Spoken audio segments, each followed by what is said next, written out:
ప్రముఖ నటుడు కోట శ్రీనివాసరావు అకాల మరణంతో తెలుగు సినీ రంగానికి తీరని లోటు.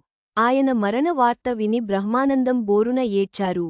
కోట శ్రీనివాసరావు మరియు బ్రహ్మానందం కలిసి అనేక సినిమాల్లో నటించి ప్రేక్షకులను అలరించారు.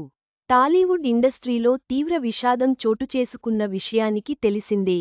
ప్రముఖ నటుడు కోటా శ్రీనివాసరావు ఈ రోజు తెల్లవారుజామున హైదరాబాద్లోని తన నివాసంలో తుదిశ్వాస విడిచారు. ఆయన గత కొంత కాలంగా అనారోగ్యంతో బాధపడుతున్నారు.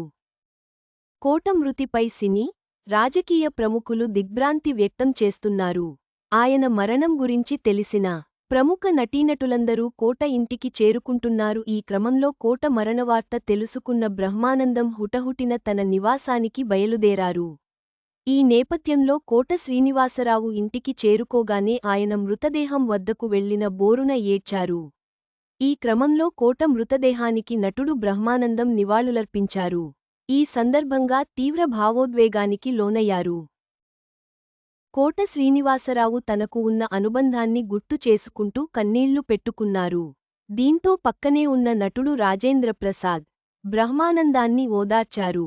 అనంతరం కోట శ్రీనివాసరావు కుటుంబ సభ్యులకు తన సానుభూతి తెలిపారు. కోట శ్రీనివాసరావు, బ్రహ్మానందం చాలా సినిమాల్లో నటించిన విషయానికి తెలిసిందే. అందులో ఆహా, నా పెళ్లంట, మాయలోడు, త్రినేత్రుడు, ధర్మక్షేత్రం, బాలగోపాలుడు మరియు రాయుడు ఇలా చాలా సినిమాల్లో వారిద్దరు కలిసి నటించారు. కోట శ్రీనివాసరావు మరణం తెలుగు సినీ రంగానికి తీరని లోటు. ఆయన సినిమాల్లోని పాత్రలు ఎప్పటికీ మనసుల్లో నిలిచిపోతాయి. బ్రహ్మానందం వంటి అనేక మంది నటులు ఆయన మరణానికి సంతాపం వ్యక్తం చేశారు.